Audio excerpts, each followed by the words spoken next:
खुदा के कलाम का मुताला वाजबा उन्वान सब भेदों से बड़ा भेद के तहत करते हैं। कुलुस्सियों बाब 1 और 2 में ये लिखा है कि खुदा सब भेदों से बड़ा भेद है। सब भेदों से बड़ा भेद जिसका आज हमें मुताला करना है वो खुदा नहीं जो रूहानी सूरत में वजूद रखते हैं, जो कि ज्यादातर लोगों का आम नजरिया है। मगर सबसे बड़ा भेद खुदा है जो इस जमीन पर जिस्म में आए हैं। जब खुदा की बात हो तो अक्सर लोग कादर मुतलिक खुदा के बारे में फितरी तौर पर सोचते हैं, जिसने अपने कलाम से आसमानों और जमीन को और इनमें मौजूद हर चीज को बनाया था, जैसा कि पैदाइश बाब 1 में लिखा है। लोग फितरी तौर पर उस खुदा के बारे में सोचते हैं जो अपनी अहलियत से मिस्र में 10 आफतें लाए थे और फसा के जरिए अपनी अजीम कुव्वत के साथ इसराइलियों को दुख और गुनाह के मुल्क से निकाला था और अपने कादिर हाथ से बहरे कुलजम को 2 हिस्से किया ताकि वो इसे पार कर सकें। हर कोई उस कादिर मुतलिक और ताकतवर खुदा के बारे में सोचता है जिसने एक ही झटके में बड़े शहर यरीहो की दीवारों को तब गिरा दिया था जब इसराइली शहर के गिर्द 7 बार चक्कर लगाकर जोर से ललकारे थे। लोग खुदा को इस नजर से देखते हैं। जब खुदा मुजस्सम होकर जमीन पर आए तो लोग उन्हें पहचानने में नाकाम हो गए थे, क्योंकि उनकी सूरत उनके ख्यालों से बिल्कुल मुख्तलिफ थी। इसीलिए किताब मुक़द्दस में यह लिखा है कि खुदा इस जमीन पर सब भेदों से बड़े भेद के तौर पर आए हैं। यूहन्ना बाब 1 आयत 1 से खुदा की तालीम देखते हैं। ये कहा गया है कि इब्तिदा में कलाम था और कलाम खुदा के साथ था और कलाम खुदा था। ताहम आयत 14 में कलाम क्या बना?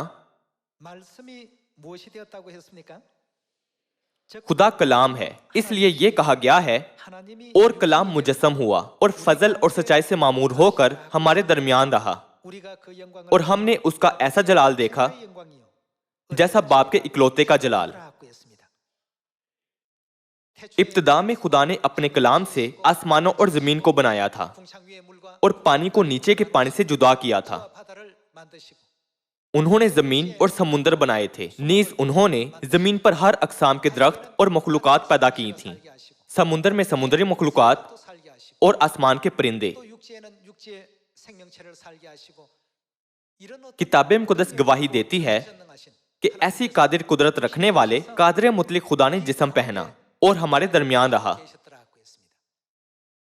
दूसरे अल्फाज में रास्त खुदा इस जमीन पर गुनाहगारों का लिबास पहनकर आए ताकि हमारी रहनुमाई तौबा की तरफ करें और हमें बचाएं। ये ऐसे ही है कि बेगुनाह वालिदैन अपने फर्जंदों को ढूंढने, उनकी इस्लाह करने और दुरुस्त राह पर उनकी रहनुमाई करने के लिए कैदियों की वर्दी पहनकर कैद खाना में आ रहे हों। कैद खाना में वो अपने आलिशान लिबास जो वो पहनते हैं नहीं पहन सकते और ना ही अपना आलिशान वकार कायम रख सकते हैं। किताब मुक़द्दस ऐसी सूरत हाल को रूहानी तौर पर कैसे बयान करती है? ये कहा गया है कि खुदा अपनी कुव्वत, इख्तियार, इज्जत और हर एक चीज को छुपाए जमीन पर फरिश्तों से कमतर होकर आए थे। इस ज़िमन में इब्रानियों बाब 2 आयत 6 से खुदा की तालीमात देखते हैं। बल्कि किसी ने किसी मौके पर यह बयान किया है कि इंसान क्या चीज है जो तू उसका ख्याल करता है, या आदमजात क्या है जो तू उस पर निगाह करता है। तूने उसे, खुदा को, किन से कुछ ही कम किया गया था? फरिश्तों से कुछ ही कम किया। तूने उस पर जलाल और इज्जत का ताज रखा और अपने हाथों के कामों पर उसे इख्तियार बख्शा। तूने सब चीजें ताबे करके उसके पांव तले कर दी हैं। बस जिस सूरत में उसने सब चीजें उसके ताबे कर दी तो उसने कोई चीज ऐसी ना छोड़ी जो उसके ताबे ना की हो। मगर हम अब तक सब चीजें उसके ताबे नहीं देखते। आयत 9 से जारी रखते हैं। अलबत्ता उसको देखते हैं जो फरिश्तों से कुछ ही कम किया गया, यानी यसू को, कि मौत का दुख सहने के सबब से जलाल और इज्जत का ताज उसे पहनाया गया है ताकि खुदा के फजल से वो हर एक आदमी के लिए मौत का मजा चखे।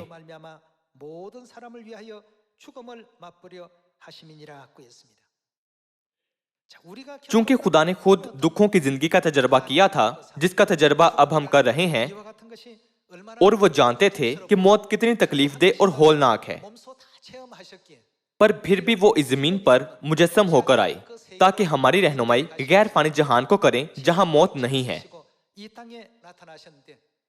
ताहम किताब मुकद्दस कहती है कि वो जमीन पर फरिश्तों से कुछ ही कम किए गए थे। खुदा जब इस जमीन पर आए थे तो उन्होंने फरिश्तों से कम होना मंजूर किया था। उन्होंने ऐसा क्यों किया था? उन्होंने ऐसा हमारे गुनाहों और हमारी निजात की खातिर किया था। बाप और माँ ने हमारे लिए दुखों की ऐसी राह पर चलने का इंतखाब किया था। बाप ने ऐसी जिंदगी गुजारी थी और माँ भी ऐसी जिंदगी गुजार रही हैं। हमें ये नहीं सोचना चाहिए कि खुदा कादिर मुतलिक और कादिर अल गैब हैं, जिन्हें कहीं जाने के लिए कार में सवार होने या हवाई जहाज में उड़ने की जरूरत नहीं है, बल्कि वो एक जेट की तरह उड़कर फौरन अमेरिका से कोरिया जा सकते हैं। हमारी खताओं के सबब अगर कादिर मुतलिक खुदा ने जिस्म ना पहना होता तो क्या आप मुतफिक नहीं कि जैसे किताब मुकद्दस में लिखा है कि वो सिर्फ जमीन पर ही नहीं बल्कि वसी कायनात में भी समा सकते हैं। ताहम खुदा खुद हमारी ही जिंदगियों की मानिंद दुखों की जिंदगी का तजर्बा कर रहे हैं। जब वो प्यासे होते तो वो पानी ढूंढते और जब उन्हें भूख लगती तो वो खाने को कुछ तलाश करते हैं। गर्मी में वो ठंडी जगह ढूंढते हैं। खुदा ने खुद हर उस चीज का तजर्बा किया जिसका हम इंसान जिस्म में तजर्बा कर रहे हैं, और उन्होंने हत्ता के मौत का भी तजर्बा किया जिसका हम इंसान तजर्बा करने को हैं। ये सब किताब मुकद्दस में दर्ज है। जब खुदा इस जमीन पर जिस्म में फरिश्तों से कुछ ही कम होकर आते हैं तो हम उन्हें कैसे पहचान सकते और कबूल कर सकते हैं? आप सब मगरबी दुनिया में एक ज़रबुल मसल है जो कुछ यूं है कि देखकर ही यकीन आता है। ताहम हमें ये नहीं सोचना चाहिए कि हम जो देखते हैं सब वजूद रखता है। साइंसदानों के मुताबिक बेशुमार नन्हे जरसूमे मौजूद हैं और असासी ज़रात की दुनिया और नीम जोहरी ज़रों की दुनिया जिसे हमारी आंखें देख नहीं सकती। वो कहते हैं कि आम आंख से इन चीजों को देखना नामुमकिन है। तो फिर इन्हें देखने के लिए हम कौन सा आला इस्तेमाल करते हैं? हम खुर्दबीन इस्तेमाल करते हैं। इसी तरह हम सितारों की दुनियाओं को देख नहीं सकते जो हमसे बहुत दूर दराज हैं। ना ही देख सकते हैं कि टेलीस्कोप के बगैर जोहरा कैसा नजर आता है और मरीख कैसा नजर आता है। नीस हबल स्पेस टेलीस्कोप से हम अब माजी की निस्बत ज्यादा बारीकी से सितारों का वो झुरमुट देख सकते हैं जो करोड़ों अरबों नूरी साल दूर है। ताहम खुदा की नजर में ये निहायत मामूली जरा है।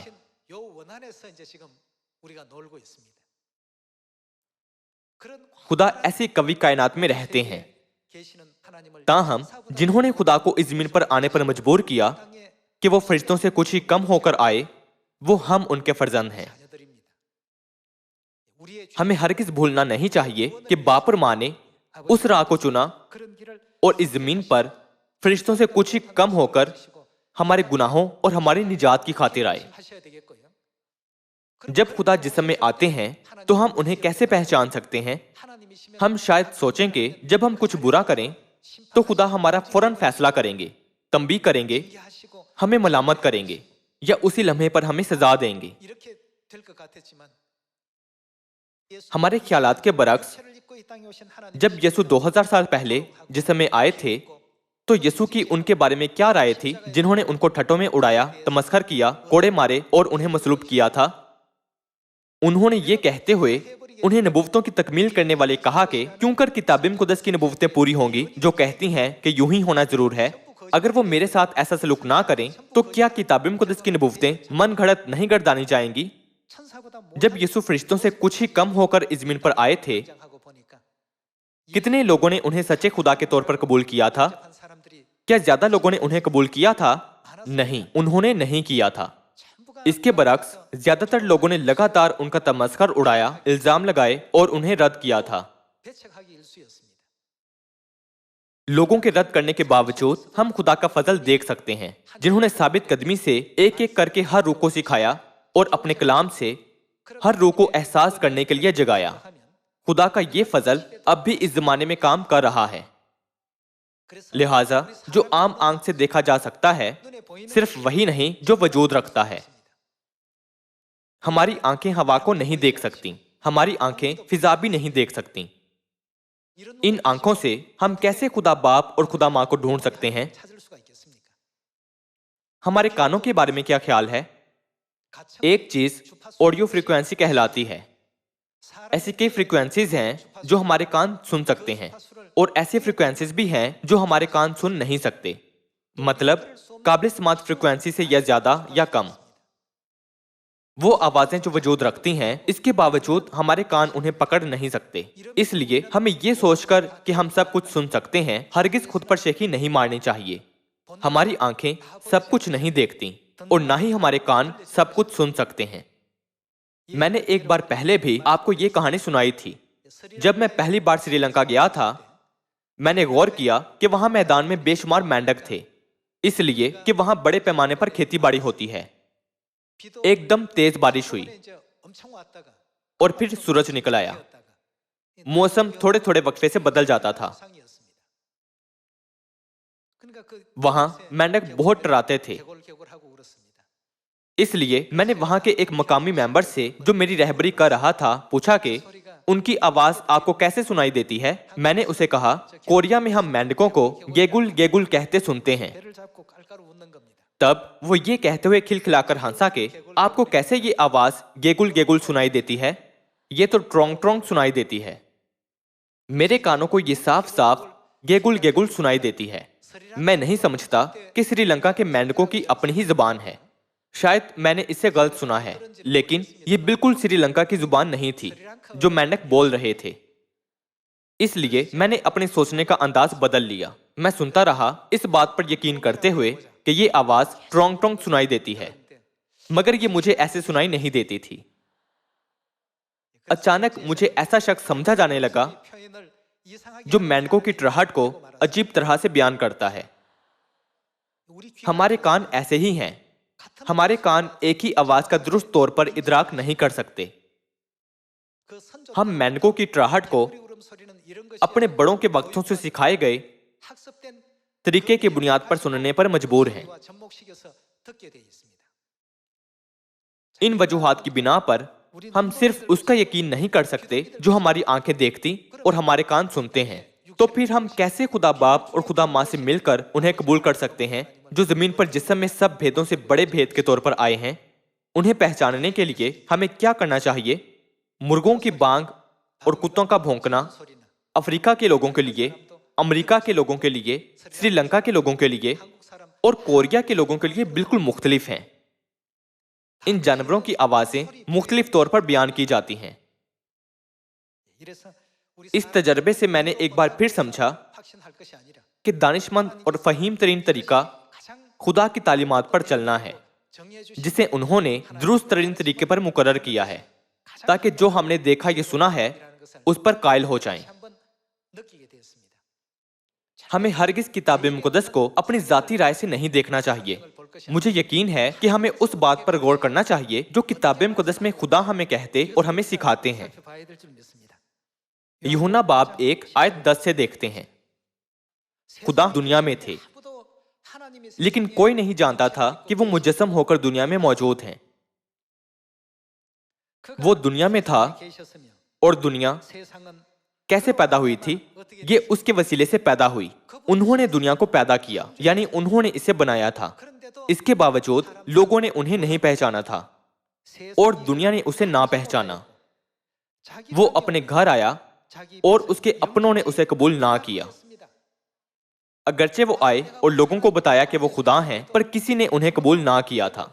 इसकी वजह यह है कि वो उनकी निगाह में खुदा की मानंद नहीं लगते थे, और जब उन्होंने अपने कानों से उनकी तालीमात सुनी तो वो खुदा की मानंद नहीं लगते थे। हमें जरूर किताब मुक़द्दस की नबूवतों पर चलना है। खुदा इसी तरह जाहिर होंगे जब वो दूसरी बार आते हैं। जैसे कि नबूवत है, वो दुनिया में था, पेशतर ही हमें बख्शी जा चुकी है। हमें ये नहीं कहना चाहिए कि जब वो दुनिया में थे मैंने हरगिज उन्हें नहीं देखा। इसकी बजाय हमें इस हकीकत पर मुतलिक एतकाद रखना चाहिए कि वो दुनिया में थे और नबूवतों के जरिए से मालूम करते हैं कि उन्हें कैसे पहचाने, वो कहां थे, वो कैसे थे और उन्होंने दुनिया में क्या किया था। जब खुदा को जिस्म में ढूंढने की बात करें तो हमें खुदा से अपने तरीके के मुताबिक मिलना नहीं चाहिए, बल्कि किताब मुक़द्दस के तरीके और इसकी तालीमात के मुताबिक। इसके अलावा हमें खुदा को कबूल करना चाहिए जो किताब मुक़द्दस की नबूवतों के मुताबिक आए और उन सबको पूरा किया। इसके बाद हम वो लोग बने जो उनके पीछे चलें जहां कहीं वो हमें ले जाएं। तो फिर हमें कौन सा नजरिया और तालीम उन्हें देनी चाहिए जो नहीं जानते कि खुदा दुनिया में है? मुकाशफा बाब 14 देखते हैं। मुकाशफा बाब 14 आयत 3 में ये लिखा है कि वो तख्त के सामने और चारों जानदारों और बुजुर्गों के आगे गोया एक नया गीत गा रहे थे, और उन 1,44,000 शख्सों के सिवा जो दुनिया में से खरीद लिए गए थे कोई उस गीत को ना सीख सका। जो दुनिया में से खरीद लिए गए थे उनका जिक्र मुकाशफा बाब 14 में मिलता है। आयत 4 में ये लिखा है, ये वो हैं जो औरतों के साथ आलूदा नहीं हुए बल्कि कंवारे हैं। ये वो हैं जो बरा के पीछे पीछे चलते हैं जहां कहीं वो जाता है। ये खुदा और बरा के लिए पहले फल होने के वास्ते आदमियों में से खरीद लिए गए हैं। तो फिर वो लोग जो दुनिया में से खरीद लिए गए थे खुदा से कहां मिलते हैं? यूहन्ना को दिया गया मुकाशफा हमें एक बहुत अहम सुराग और जवाब देता है। इस सवाल का जवाब मालूम करते हैं कि वो लोग जो दुनिया में से खरीद लिए गए हैं खुदा से कहां मिलते हैं। मुकाशफा बाब 14 आयत 1 पढ़ते हैं। फिर मैंने निगाह की तो क्या देखता हूं कि वो बरा, ये बरा कहां खड़ा था? सयून के पहाड़ पर खड़ा है, और उसके साथ 1,44,000 शख्स हैं जिनके माथे पर उसका और उसके बाप का नाम लिखा हुआ है। वो लोग जो दुनिया में से खरीद लिए गए थे खुदा के साथ कहां खड़े हैं? वो सयून में खुदा के साथ खड़े हैं। तो फिर हमें खुदा को ढूंढने और मिलने के लिए कहां जाना चाहिए? हमें पहले सयून जाना चाहिए। क्या यह मुकाशफा सिर्फ यूहन्ना रसूल को बख्शा गया था जो कहता है कि खुदा सयून में है? ज़बूर की किताब से जवाब मालूम करते हैं। ज़बूर बाब 132 आयत 13 से पढ़ते हैं। क्योंकि खुदावंद ने किस जगह को चुना है? सयून को चुना है। उसने उसे अपने मस्कन के लिए पसंद किया है। ये हमेशा के लिए मेरी आरामगाह है। किताब मुक़द्दस कहती है कि वो जगह जहां खुदा हमेशा रहेंगे सयून है। मैं यहीं रहूंगा क्योंकि मैंने इसे पसंद किया है। मैं इसके रिज़्क में खूब बरकत दूंगा। मैं इसके गरीबों को रोटी से सैर करूंगा। इसके काहिनों को भी मैं निजात से मुलब्बस करूंगा। निजात से मुलब्बस काहिन कहां होंगे? किताब मुक़द्दस कहती है कि खुदा सयून में मौजूद काहिनों को निजात से मुलब्बस करेंगे। तो फिर खुदा से मिलने के लिए हमें कहां होना चाहिए? हमें सयून में होना चाहिए जो खुदा की आरामगाह है। दुनिया में साहले समुंदर की रेत की मानिंद बेशुमार कलीसियाएं हैं, ताहम क्या उन्हें सयून माना जा सकता है? उन्हें हरगिज सयून नहीं माना जा सकता। इसकी वजह यह है कि सयून वो जगह है जहां खुदा की ईदें मनाई जाती हैं। खुदा की ईदें सब्बत, फसा, ईद फतीर, पहले फलों की ईद और इसी तरह बाकी तरतीब से। ताहम इन ईदों में से कोई भी दीगर कलीसियाओं के अकायद या उनकी तालीमात में मौजूद नहीं है। तो फिर ज़बूर बाब 133 आयत 1 में देखते हैं कि खुदा सयून में कौन सा काम अंजाम देते हैं। ये लिखा है कि देखो कैसी अच्छी और खुशी की बात है कि भाई बाहम मिलकर रहें। ये उस बेशकीमत तेल की मानिंद है जो सर पर लगाया गया और बहता हुआ दाढ़ी पर यानी हारून की दाढ़ी पर आ गया, बल्कि उसके पैराहन के दामन तक जा पहुंचा। या हरमून की ओस की मानिंद है जो सयून के पहाड़ों पर पड़ती है, क्योंकि वहीं यानी सयून में खुदावन ने बरकत का, खुदा कौन सी बरकत का हुक्म फरमाते हैं? यानी हमेशा की जिंदगी का हुक्म फरमाया। खुदा कहाँ हमेशा की जिंदगी का हुक्म फरमाते हैं? सयून में। तो फिर क्या हमेशा की जिंदगी का फजल और बरकत उन्हें बख्शी जा सकती है जो सयून में नहीं है? नहीं। इसीलिए किताब मुक़द्दस हमें गवाही देती है कि जो दुनिया से खरीद लिए गए थे वो सब सयून में बरा यानी मसीह की दूसरी आमद के साथ खड़े हैं। हमें अपने हवासे खमसा पर इन्हिसार नहीं करना चाहिए, बशमूल हमारी आंखों और हमारे कानों के, बल्कि हमें सिर्फ खुदा की रहबरी पर इन्हिसार करना चाहिए जो किताब मुक़द्दस की तालीमात के वसीले बख्शी गई है। तो फिर वो लोग कहाँ हैं जिन्होंने खुदा को कबूल किया और बचाए गए हैं? वो सब सयून में हैं। ज़बूर बाब 133 में खुदा हमेशा की जिंदगी देने का वादा फरमाते हैं। तो फिर कैसे खुदा हमेशा की जिंदगी अता करते हैं? यूहन्ना बाब 6 आयत 53 की तरफ जाते हुए देखते हैं कि खुदा कैसे हमेशा की जिंदगी बख्शते हैं और कौन सा अहद है जिससे खुदा हमें हमेशा की जिंदगी बख्शते हैं। यीशु ने उनसे कहा, मैं तुमसे सच कहता हूं कि जब तक तुम इब्ने आदम का गोश्त ना खाओ और उसका खून ना पियो, तुम में जिंदगी नहीं। जो मेरा गोश्त खाता, जो कि यीशु का गोश्त है, और मेरा खून पीता है, जो कि यीशु का खून है, उसकी क्या है? हमेशा की जिंदगी उसकी है। खुदा इस हमेशा की जिंदगी का हुक्म कहां फरमाते हैं? सयून में। उनकी तालीमात के मुताबिक हम कैसे यीशु का गोश्त खा और उनका खून पी सकते हैं? क्या उन्होंने हमें नहीं सिखाया है कि हमें फसा मनाकर उनका गोश्त खाना और उनका खून पीना चाहिए? मत्ती बाब 26 आयत 17 की तरफ जाते हुए इसकी तस्दीक करते हैं। और ईद फतीर के पहले दिन शागिर्दों ने यीशु के पास आकर कहा, तू कहां चाहता है कि हम तेरे लिए फसा खाने की तैयारी करें? आयत 18 से जारी रखते हैं। ये कहा गया है कि उसने कहा, शहर में फलां शख्स के पास जाकर उससे कहना, उस्ताद फरमाता है कि मेरा वक्त नजदीक है, मैं अपने शागिर्दों के साथ तेरे हां ईद फसा करूंगा। और जैसा यीशु ने शागिर्दों को हुक्म दिया था, उन्होंने वैसा ही किया और फसा तैयार किया। आयत 26 की तरफ जाते हुए देखते हैं कि फसा खाते हुए यीशु ने फसा की रोटी और मैं में क्या मफहूम रखा था। जब वो खा रहे थे तो यीशु ने रोटी ली और बढ़कर देकर तोड़ी और शागिर्दों को देकर कहा, लो खाओ, ये मेरा बदन है। यूहन्ना बाब 6 के मुताबिक किस किस्म के लोग जिंदगी हासिल करेंगे? क्या ये नहीं लिखा, जो इब्ने आदम का गोश्त खाता और उनका खून पीता है, हमेशा की जिंदगी उसकी है? तो फिर यीशु ने अपने गोश्त को किसकी मानंद ठहराया है? यीशु ने ये कहते हुए कि ये मेरा बदन, मेरा गोश्त है, अपने गोश्त को फसा की रोटी की मानंद ठहराया। आयत 27 में यह कहा गया है कि फिर प्याला लेकर जिसमें फसा की मै थी, शुक्र किया और उनको देकर कहा, तुम सब इसमें से पियो, क्योंकि ये मेरा वो अहद का खून है जो बहुतेरों के लिए गुनाहों की माफी के वास्ते बहाया जाता है। खुदा सयोन में हमेशा की जिंदगी की बरकत अता करते हैं, जहां ईदें मनाई जाती हैं। तो फिर किसने हमें फसा की रोटी और मै दी, जो यीशु के गोश्त और खून को जाहिर करते हैं, जिससे हम सयून में हमेशा की जिंदगी हासिल कर सकते हैं? क्या बाप आंसांग होंगी वो नहीं है जिन्होंने नए अहद की फसा की सच्चाई की गवाही दी थी, जो 1600 सालों से पोशीदा रही थी, इसे हम पर जाहिर किया और हमें इसे मनाने की इजाजत दी है? लिहाजा वो खुदा हैं जो सयून में हमेशा की जिंदगी बख्शते हैं। क्या ये बरहक नहीं है? क्या आसमानी बाप आंसांग होंग और नई यरूशलेम आसमानी माँ ने फसा की रोटी और फसा की मै से अपने फर्जंदों के लिए हमेशा की जिंदगी की राह नहीं खोली है? इस जमीन पर किताब मुक़द्दस के लातदाद आलिम पैदा हुए और मर गए। अगरचे उन आलिमों ने किताब मुक़द्दस का निहायत बारीक बीनी से मुताला किया, पर क्या वजह थी कि कोई भी फसा को ढूंढ नहीं पाया? सिर्फ कौन फसा की सच्चाई ला सकता है? ये सिर्फ खुदा ही है।